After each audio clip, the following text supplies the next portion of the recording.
जब सृष्टि के दो देवता ब्रह्मा और विष्णु स्वयं को सर्वश्रेष्ठ मान बैठे, तब प्रकट हुए महादेव एक दिव्य ज्योति के रूप में, जो न आदि थे न अंत, और वहीं से जन्म हुआ ज्योतिर्लिंग का।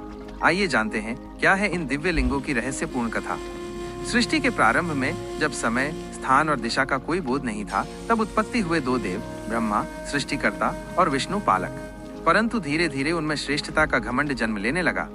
ब्रह्मा ने गर्व से कहा, मैं सृष्टि का जन्मदाता हूँ, सारा ब्रह्मांड मेरी रचना है। विष्णु मुस्कुराते हुए बोले, और मैं पालन करता हूँ इस ब्रह्मांड का, सृष्टि टिकती है मुझसे, श्रेष्ठ तो मैं हूँ। यह वाद विवाद अहंकार में बदल गया। तभी आकाश फट पड़ा, धरा कांप उठी और एक असीम प्रकाश, एक अनंत अग्निस्तंभ आकाश से पाताल तक फैल गया। ब्रह्मा और विष्णु चकित रह गए।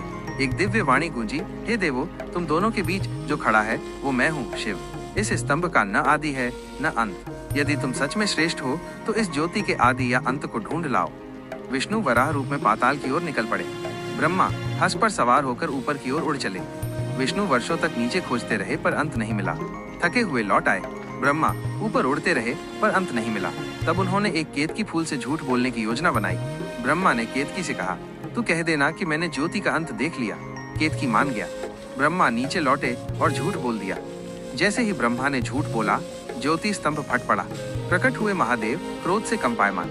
शिव ने गर्जना करते हुए कहा, हे ब्रह्मा, तूने झूठ कहा, इसलिए तेरी पूजा कभी नहीं होगी। केतकी, तू भी दोषी है, तुझे कभी मेरे पूजन में नहीं चढ़ाया जाएगा। विष्णु की सच्चाई से प्रसन्न होकर शिव ने कहा, विष्णु, तू सत्य के मार्ग पर चला, तू हरि कहलाएगा और मेरा साथ सदा रहेगा। वह अनंत अग्नि स्तंभ ही शिव के ज्योतिर्लिंग रूप में स्थापित हुआ। शिव ने कहा, जहाँ जहाँ मेरी ज्योति अवतरित होगी, वहाँ वहाँ मैं लिंग रूप में सदा वास करूंगा। ये लिंग न पत्थर है न मूर्ति, ये मेरे अस्तित्व का प्रकाश है। जो यहाँ आकर सच्चे हृदय से मुझे पुकारेगा, मैं उसे साक्षात दर्शन दूंगा। इस प्रकार ब्रह्मा और विष्णु का घमंड चूर हुआ और शिव के ज्योतिर्लिंग की महिमा पृथ्वी पर आरंभ हुई। ज्योतिर्लिंग कोई साधारण मंदिर नहीं, ये शिव का तेज है, आत्मा का प्रकाश, जहाँ झूठ, अहंकार और पाखंड का नाश होता है और जहाँ सत्य, विनम्रता और श्रद्धा का उदय होता है।